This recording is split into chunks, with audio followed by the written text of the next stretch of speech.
Hi. This chapter, chapter 19, will describe our magic users, and that's what reading log 15 is about. And you can combine that if you need more sentences, then you can combine yesterday's chapter, chapter 18. Chapter 19 is titled Magic Realism Without the Realism. When I got to the Great Hall, the doors were closed and 2 guards stood in front, which I gathered was Queen Adriana's subtle way of letting me know that I wasn't invited. "Make way for the king," I commanded, never acknowledging a thought that they wouldn't. Assertiveness sometimes pays off. The guards were so quick to open the doors that the little guy with the trumpet didn't have a chance to blow the fanfare. "Oh," Adriana said when I entered. "Look, it's the pig girl." "Sheep," I corrected automatically. They were all sitting around one of the dining tables, no serving side this time. The Queen, Abbess, Kendrick, 2 guys I didn't know, and 1 woman I didn't know. 2 guys I did know, and 1 woman I didn't know. Actually, the woman wasn't sitting at the table. She was sitting on Kendrick's lap, though there was plenty of room on the bench, particularly since I had left Wolfgar behind in Fairfield.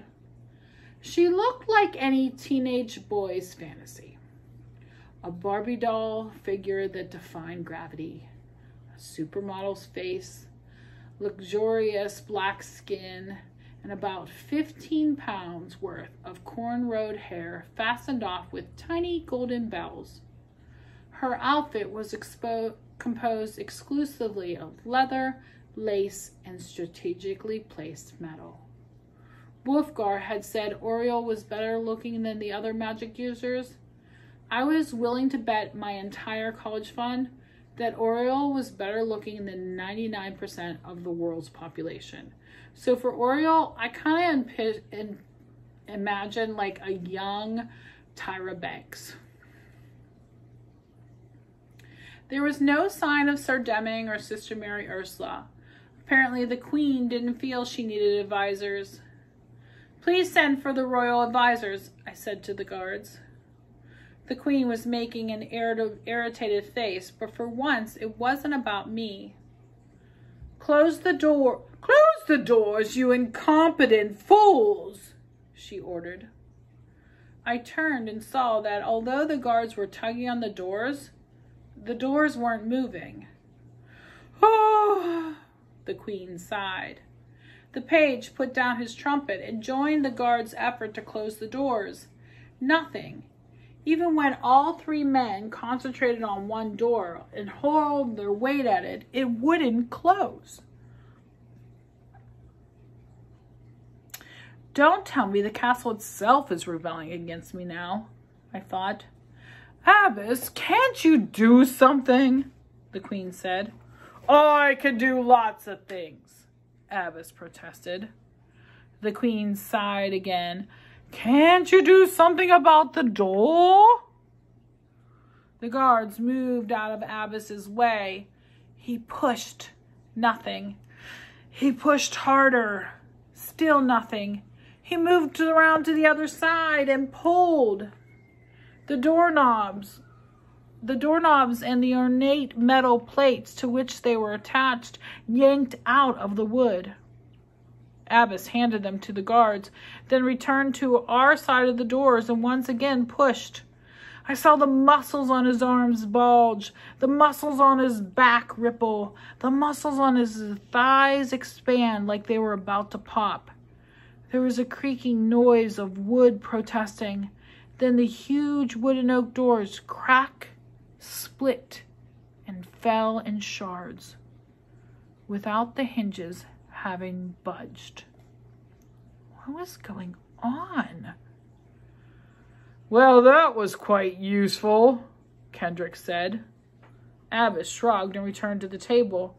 The Queen gestured for the guards and the page to leave. As they picked their way through the pile of splintered woods, the page absently reached behind him. It must have been a mindless force of habit to pull closed the piece of door that was still attached to the hinges, and it swung easily. The people at the table looked at me suspiciously. Luckily, with such a limited number of them, they couldn't crowd on me this time. I would have preferred to sit on the same side of the table as any other female would, like a poster child for the criminally ugly compared to her, Oriole, so I wouldn't have to look at her, but she was sitting on Kendrick's lap, and he was sitting on Adriana's left, with Abbas having returned to Adriana's right. If I wanted to sit on that side, I would have to sit directly next to Oriole. There was a space between the two men who sat on the other side of the table, as well as more room at either end of the bench they shared. I decided on the middle seat to avoid what might be interpreted as favoritism. "This," Queen Adriana said in the same tone, excuse me, would have pointed out to a backed-up toilet, "is Princess Janine. Princess Janine." She managed to look down her nose, even though she wasn't quite facing me. "These are Oriole, Aldemar, and Zenas." "Hello," I said to the wizard on my right, Zenas. He was dressed in a brown monk's robe, and the hood pulled up around his face. Shy little guy. So get out your reading log. This is Zenas. You already got Oriole and how pretty she is. A whole bunch about her. Now you're going to describe Zenas. He has on a brown monk robe. Shy little guy, I figured. I made a point of smiling at him until he looked up at me. I noticed the pointy, hairy ears. About the same time I realized that what he was pulling out of his pocket and popping into his mouth were live centipedes. He glared as though he was sure I was just waiting for a chance to grab his lunch away from him. I edged towards Aldemar, who announced in a booming voice, "She brings the stench of the dead with her." Jeez, talk about getting personal. I turned to face him. He was the wizard I had glimpsed in the coming attraction. I noticed that he was very tall and that his head was shaved. Okay, so this is Aldemar now. That's Uldemar. And Zenas is Xenos. Oriole is Orielle. And I'll explain those again at the end. I turned to face him. He was the wizard that I glimpsed in the coming attraction. I noticed that he was very tall and his head was shaved. But now, close up, I gulped, for I saw what I hadn't had time to see in the promos. His eyes were like ping-pong balls, totally white, with no pupils or irises. Stammering, I said, I just come back from the catacombs. There were dead people there." "Of course there are dead people in the catacombs," I mentally chided myself. "They know that. Stop blathering," I said. I've covered the stolen treasure." I kept a handful from the bag I had given to Penrod and placed it on the table to prove my story. Aldemar sniffed, but when he spoke, his voice, though deep and elegant, was no longer intimidating. "So pleased to meet you," he said. "Good to see—" I started, my mouth a full syllable ahead of me. How could I be so thoughtless as to bring up seeing to a person who was obviously blind? If somebody else had said it, I would have kicked her. I was tempted to kick myself. I corrected myself, because feeling my face go all hot and red, but his eyes were the most disgusting thing I had ever seen. And my stammering came back, I, which I realized sounded like I. for something to do with my hands, which had suddenly developed a sudden tendency to flutter, I folded them and went to place them on the table in front of me, except that I banged the edge of the table when I jerked back and I knocked one of the gold coins onto the floor. I leaned down to get it, but I was too far under the table, so I pushed the bench back. Wood on stone made a loud screeching like fingernails on a chalkboard. Zenas leapt to his feet to get away from me, and Aldemar, who couldn't see what I was doing, had felt the bench suddenly move beneath him, grabbed for the stability of the table. Sorry, these voices are hard to say. The bench stopped so suddenly, I nearly slid off of it. Again, I reached under the table, this time smacking my forehead loudly against the wood. Before my eyes cleared, I accidentally latched on Zenas's ankle, which was as hairy as his ears. He shook me loose impatiently. At last, I located the coin, put it back on the pile, and folded my hands on the table in front of me, though at this point the bench was so far back I had to stretch to reach, but I figured I'd better leave well enough alone. I didn't want to draw any more attention to myself and touch the bump I could feel already swelling over my left eye. I reminded me of Aldemar. He was still waiting, a pained look on his face. "Hello," I said. "Oh, I see what you mean, Kendrick," Oriole giggled. "She is all that you said." "Well, excuse me, we can't all naturally be gorgeous, polished, and coordinated." Abbas gave a tittery laugh. He was carving his initials into the table with a dagger about the size of a small garden hoe. For all that I had chosen him to be my ally, I was aware that he could just as easily carve his initials into me. Adriana sighed. "Well, now that she's here, I suppose we better ask her what she wants to do." Excuse me.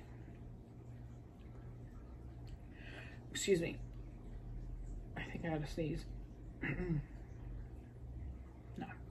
"About what?" I asked. Sure, I'd come in during the middle of something. "About drapes for the new windows," Adriana purred, then snapped. "About the threats of the kingdom, of course. You absurd little ninny. Have you been too busy twiddling your thumbs to be aware that the kingdom is in danger on several fronts?" "No," I said. Yes. I have been busy, and I have been thinking about our problems. I just didn't know which particular problem you were discussing before I came in." "Stop trying to make excuses for yourself." "Okay, what are our problems? First—" "You smell of the dead," Aldemar interrupted. "Yes," I said, "I know." I didn't point out that he had told me this already. "First, the drawbridge." "What are you talking about?" the Queen demanded. "The drawbridge. It keeps getting stuck open." The lovely Oriole said, "It worked when I came through this morning." Zenas bit off a centipede's head, grunted and nodded, which I took to mean that he had no problems either.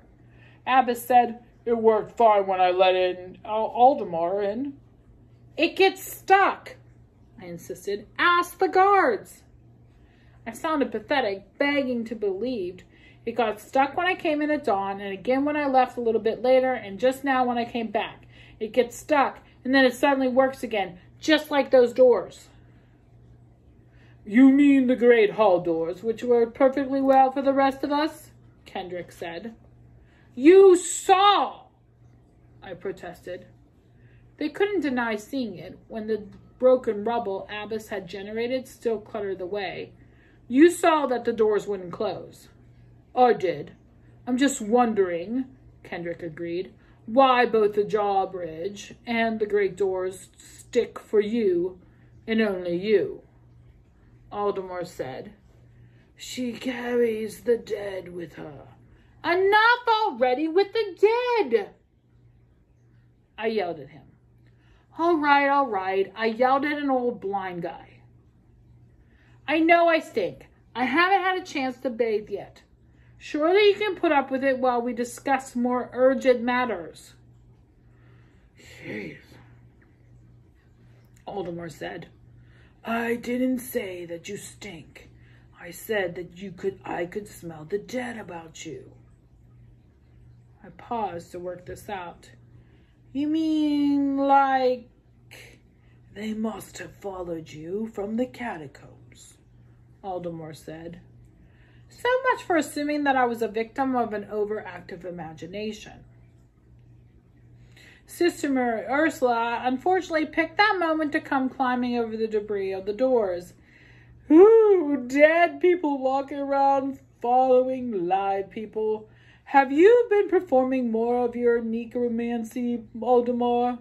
Not me, Aldemar said. Simply ghosts. I don't like ghosts, Sister Mary Ursula said. They hang around watching you when you can watch them, and they make rude comments. Everybody's fat from the perspective of somebody who's been dead for 100 years. Well, that put a whole new perspective on taking a bath. Sounding put out as though I invited the ghost to follow me here specifically to annoy her, Queen Adriana asked, How many are there? Aldemar leaned closer and sniffed. Several hundred, he estimated. Are they dangerous? I asked. If they're all standing on the drawbridge so that it can't be closed while we're under attack, yes, they're dangerous, Aldemar said. Mostly, though, they're annoying. Howling at night, rattling chains so that it's impossible to get a good night's sleep. As Sister Mary Ursula pointed out, they do have a tendency to watch when people don't want to be watched and to make rude remarks. The majority of the living can't hear them unless a whole bunch of ghosts are yelling together, but it isn't fun to know that people, even dead people, are snickering at you. As the queen of all snickeries, I could empathize. Kendrick flashed that dashing smile of his at me. They do seem to have developed a fondness for you, he pointed out. If you stay away from the drawbridge so that they don't cluster on it, we should be fine. He gave the slightest emphasis to his we. They would be fine as long as the ghost concentrated on harassing just me. How do we get rid of them? I asked. Zenas made a noise halfway between a snort and a laugh. When he saw me look at him, he pulled his hood down further over his face and jammed a centipede into his mouth to stifle the sound, but I could see his shoulders shaking with silent glee. I assumed this did not signify good news. Aldemar said, Understand, ghosts get bored. They don't sleep. They don't eat. Day after day, year after year, sometimes century after century. If they decided it would be fun to haunt you, well... I squealed, ah! As a bony finger that I couldn't see just jabbed me into the ribs. Zenas shook with silent laughter. Aldemar finished. It will be difficult to distract them. Queen Adriana said, We don't have time for this nonsense. I once had to do battle with an undead ogre, Abbess said, but before he could tell us the details, Sir Deming entered the room. What has she done now? Deming demanded, making a big show of looking at the broken doors as though I could have knocked them in. Goose, Oriel told him, and blew him a kiss. Deming sat down next to her, where he could get a good look down the front of her dress. He said to me, "You didn't need to bring ghosts. I said you could bring the sheep with you if you got lonely."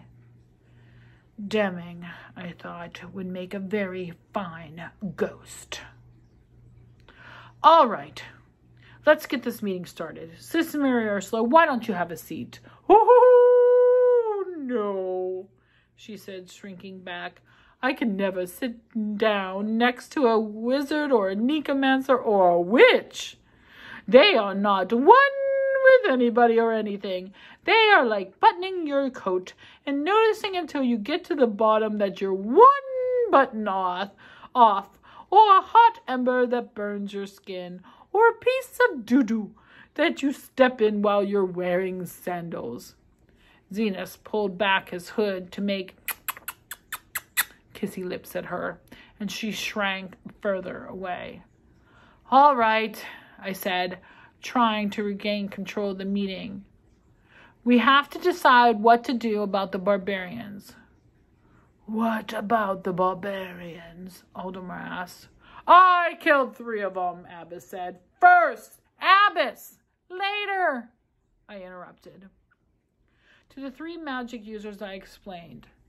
The barbarians set a raiding party into the courtyard, and Abbess did kill 3 of them. Saving your life, Abbess emphasized.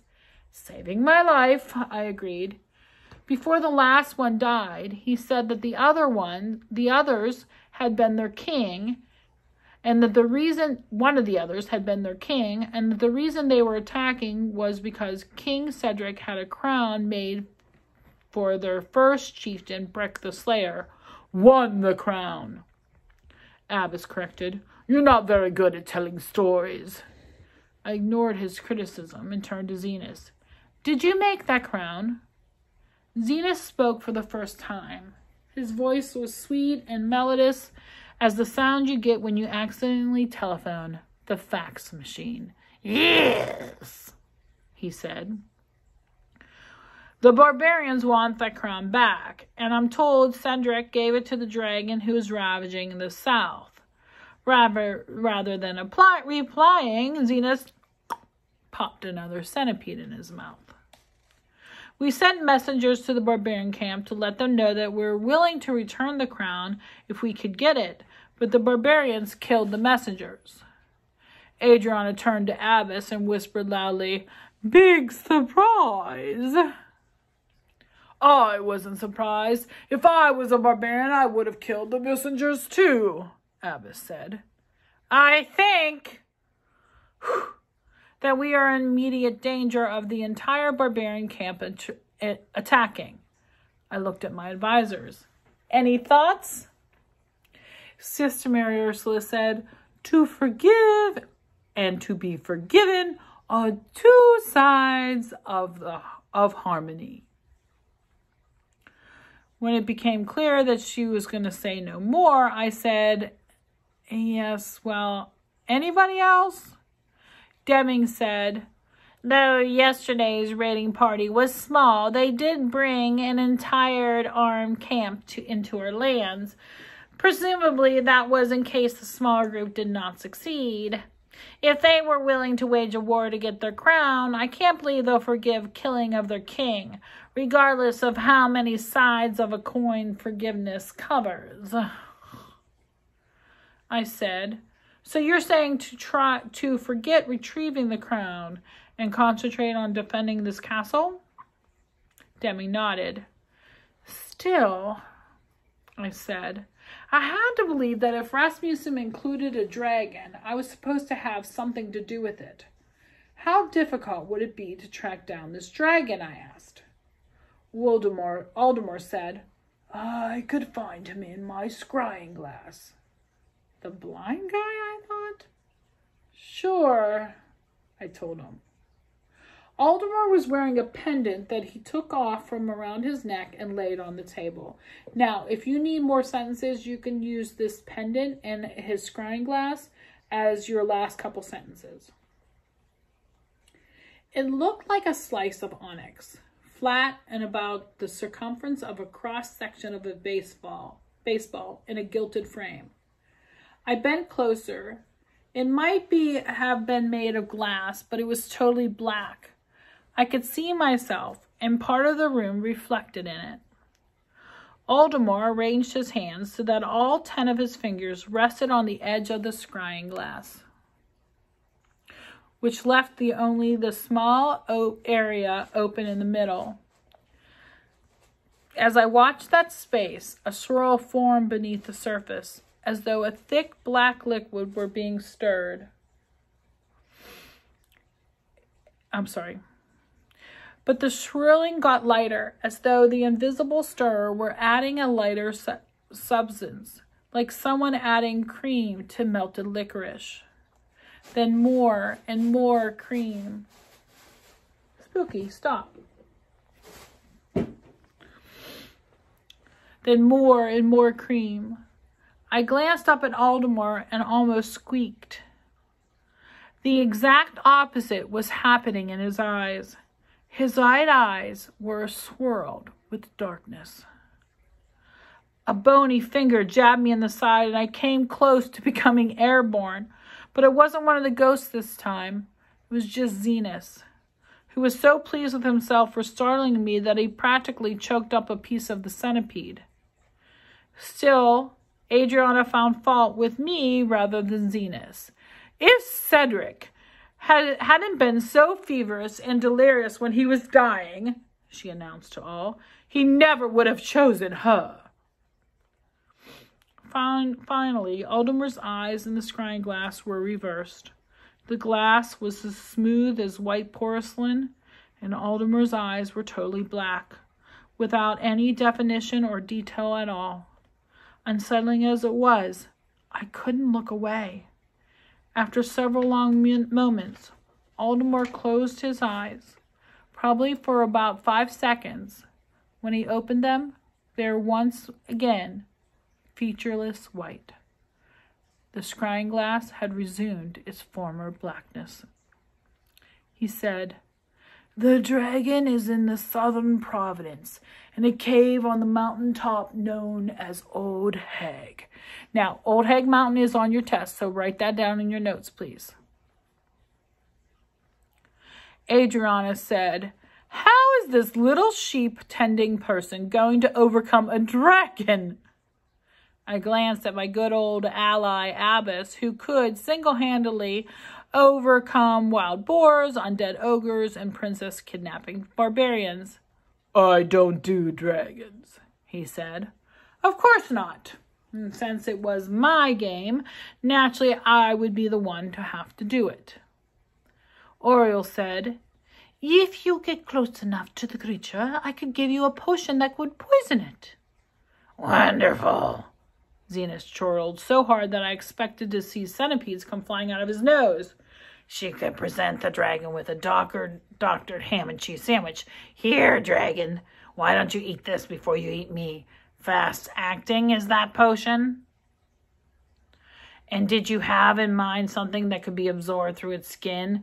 Care for a little massage before you die, dragon?"